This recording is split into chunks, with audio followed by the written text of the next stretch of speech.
एक कथा मैंने सुनी थी। एक गांव में एक दंपत्ति रहता था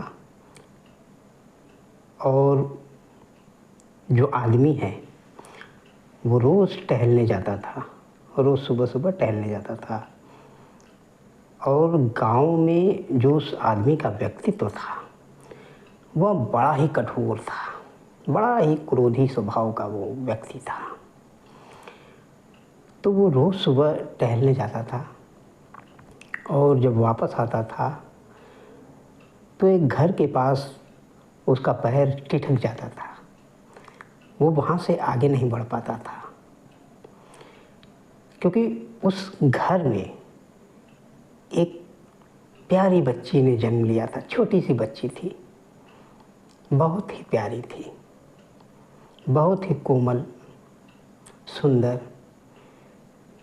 और वह कठोर व्यक्ति, क्रोधी स्वभाव का व्यक्ति उस बच्ची को अपने गोद में लेता था, उसे प्रेम करता था, खेलता था और उसका मन बड़ा ही आनंदित हो जाता था। फूलों के भांति वो खिल जाता था और उसे लगता था कि जैसे पूरे दिन की अब थकान नहीं रहेगी शरीर में। इतनी प्यारी बच्ची, उसकी जो हंसी है, बिन दांत की बच्ची, दांत तो था नहीं उसको, लेकिन उसकी हंसी इतनी प्यारी थी कि खूबसूरत से खूबसूरत दांतों वाली अभिनेत्री भी उसके आगे फेल थी। और भला छोटे से बच्चे से ज़्यादा प्यारा कोई हो सकता है क्या? नहीं हो सकता। वह कठोर व्यक्ति एकदम मुलायम हो जाता था, गरी की भांति। और जब वो घर पहुंचता था तो उसे पहुंचने में देरी हो जाती थी। पत्नी के पूछने पर कि तुम रोज़ सुबह इतनी देर करके क्यों आते हो, स्वाभाविक है, पत्नी ऐसी होती ही है, इसमें कोई दो राय नहीं।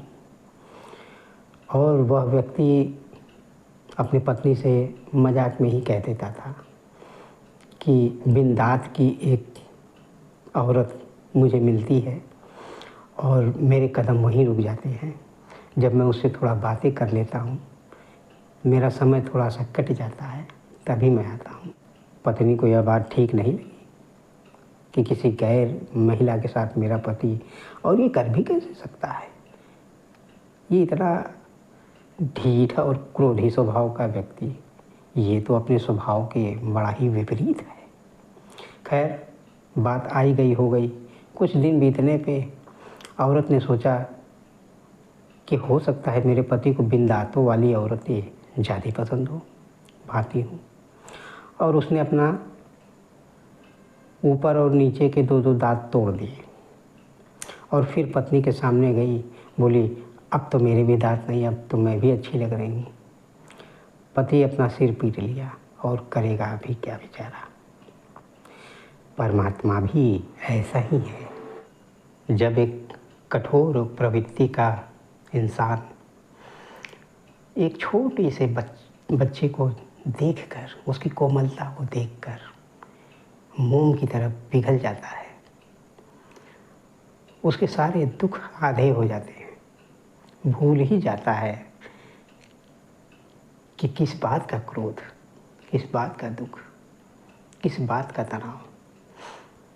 उस बच्चे में वो इंद्रधनुष की भांति खो जाता है। तो परमात्मा तो बहुत ही दयालु है, वो तो दया का सागर है। फिर परमात्मा तुम्हें क्यों नहीं मिलता? कौन सी कमी रह गई? इतने मंदिर, इतनी मस्जिद, इतनी मूर्तियों को पूज डाला, फिर भी परमात्मा नहीं मिला। मिलेगा भी कैसे? वो परम पिता परमेश्वर है और पिता के सामने तुम कभी बच्चे तो बने नहीं, वो कोमलता तो दिखाए नहीं।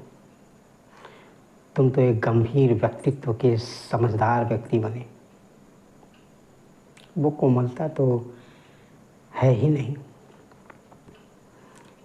बेशक आपका जो प्रोफेशन है, आपका जो काम है, आप उसमें निपुण रहें, लेकिन एक कोने में, दिल के कोने में वो छोटे बच्चों जैसी मासूमियत वो ज़रूर होनी चाहिए। तब तो वो आएगा आपको खिलाने, आपको चिढ़ाने, आपके संग खेलने। छोटे बच्चों की जो उल जलूल हरकतों को देख के हम हंसते हैं, वो भी ऐसा करता है, वही परमात्मा है। आप किसी गंभीर व्यक्ति के पास क्यों जाएंगे उसे मनाने, उसे खिलाने? नहीं, आप तो दूर हट जाओगे, क्योंकि उसकी प्रवृत्ति ऐसी है। निर्छल भाव, परमात्मा को यही चाहिए। जब तक आपका भाव निर्छल ना हो, छोटे से बच्चों जैसा, तभी वो आपसे कनेक्ट कर पाएगा, तभी आप उसे महसूस कर पाएंगे।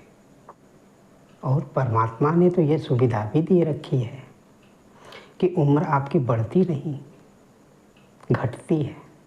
आप जब बुजुर्ग होते हो, आप मानो या ना मानो, चाहो या ना चाहो, आपके अंदर वो बच्चों वाला स्वभाव आने ही लगता है। कहते हैं कि बुजुर्ग और बच्चे एक समान, वो आ ही जाता है। एक बुजुर्ग को देखिए, 70 साल 80 साल के बुजुर्ग को, वो बच्चों वाला स्वभाव आ जाता है और उसी वक्त वो परमात्मा को महसूस भी करने लगते हैं, क्योंकि स्वभाव आ गया, उस उम्र में आया। आप चाहें या न चाहें, वो आएगा जरूर। तो हम उस उम्र की प्रतीक्षा क्यों करें? वो सादगी, वो कोमलता, वो फूलों जैसा रंग, वो मोम जैसी कोमलता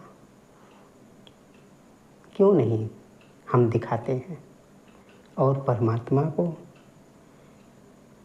आप दिखाओगे तो न देखेगा, उसे तो वो भाव चाहिए, आपके अंदर का भाव, वो बचपना, वो छोटे बच्चों जैसी हरकतें, वो कोमलता, वो सादगी, जिसे आपको दिखाना ना पड़े, वो खुद ही निकले, खुद ही झरने के पानी की तरह वो गिरे। वो शीतलता, वो पारदर्शिता, ये जब तक ना रहेगा, आप परमात्मा से कनेक्ट नहीं कर सकते हो। और ये चीज़ें यदि रहेगी तो वो खुद आपको कनेक्ट करेगा। उसका दिल बड़ा दयालु है, और तभी वो आपकी छोटी मोटी गलतियों को भी माफ़ करेगा। जैसे हम छोटे से बच्चों से यदि गलतियाँ होती हैं तो हम ध्यान ही न देते हैं, तो वो आपकी गलतियों पे भी ध्यान नहीं देगा। आप उसको बहुत प्यारे लगेंगे, आपको हर वक्त वो साथ देगा, आपके साथ खड़ा रहेगा। तो बनावटी पर नहीं, हकीकत में वो स्वभाव होना चाहिए। अभी आप हवाओं के साथ हैं, हवा महसूस कर रहे हैं, लेकिन जब आपका स्वभाव शुद्ध होगा ना, तो आप हवाओं के साथ खेलेंगे, उसमें कुछ आपको नया चीज़ मिल जाएगा। फूलों के साथ खेलेंगे, कुछ नया लगने लगेगा। जैसे छोटे बच्चे, तितलियों को देख के आपको एक नई अनुभूति होगी, हरे भरे दृश्य प्रकृति को देख के एक नई अनुभूति होगी। तो आप अपने जीवन में ये सरलता लाएं, और ये सरलता आनी भी चाहिए, होनी भी चाहिए। यदि आप परमात्मा को जानना चाहते हो, तो यदि आप उसे महसूस करना चाहते हो, तो आपके अंदर ये चीज़ें होनी बहुत ही ज़रूरी है। तभी आप उसे महसूस कर पाएंगे, वो खुद आएगा आपके पास किसी न किसी बहाने। और वो आता रहा है ऐसे लोगों के पास, पक्षियों के बहाने आता है, झरनों के आवाज़ के बहाने आता है, कोयल के कुहू पे आता है, मोर जब नाचता है उसे देखते हैं तब वो इशारा करता है। हवा जब आपको कभी कभी ऐसी हवा लगती है कि आपका दिल खुश हो जाता है, तब वो आपके पास आता है। किसी न किसी हज़ार बहाने से वो आपको महसूस कराएगा और उस समय आपका दिल कमल के फूल की तरह खिल जाएगा। आपको लगेगा कि हाँ, कुछ मेरे साथ हुआ है। क्यों एकाएक हवाएं चलने लगी, क्यों एकाएक सब कुछ अच्छा लगने लगा, क्यों दिल एकदम प्रफुल्लित हो गया। तो आप अपने आप को बदलने की कोशिश न करें, आप जानने की कोशिश करें कि हाँ, ऐसा मैं हूँ।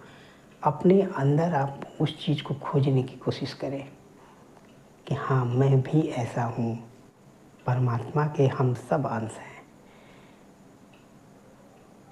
आप अपने अंदर उस चीज़ को खोजने की कोशिश करें, परमात्मा से कनेक्ट करने की कोशिश करें। ये ऊर्जा ही परमात्मा है, उस ऊर्जा से आप भी ऊर्जा हैं। कनेक्ट करने की कोशिश करें, हल्के हाथों से उठाएं, फ्लेक्सिबिलिटी होनी चाहिए। और फिर देखिए, ये अद्भुत चमत्कार आपके साथ होगा। वो खुद परम पिता परमेश्वर आपको एहसास कराएगा कि मैं हूँ, चिंता मत करो, मैं हूँ। वो हर वक्त आपके साथ रहेगा। धन्यवाद।